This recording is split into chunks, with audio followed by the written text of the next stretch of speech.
बिस्मिल्लाहिर्रहमानिर्रहीम। मैं हूँ राइसफुल्ला तसव्वुर, ओनर 11 न्यूज़। इस टाइम मैं अपने गांव में आया हूँ। दीपालपुर के साथ हमारा गांव है अमली मोती। तो वहाँ पर आया हूँ। दिन के 8 बज चुके हैं। तो यहाँ पर देखें कितनी धुंध है, इतनी धुंध पड़ रही है सुबह सुबह।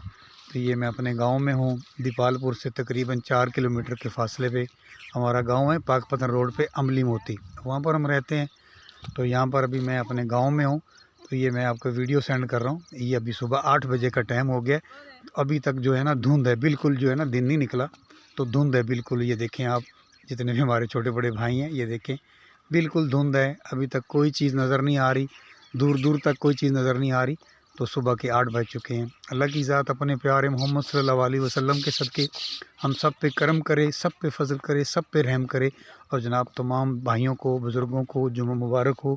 और अल्लाह की ज़ात अपने प्यारे मोहम्मद सल्लल्लाहु अलैहि वसल्लम के सदक़े हम सब पे करम कर दे, फजल कर दे, रहम कर दे। और मुल्क पाकिस्तान पर करम कर दे, जहाँ जहाँ भी मुसलमान बैठे हैं सब पे करम कर दे जनाब। ये सुबह के 8 बजे।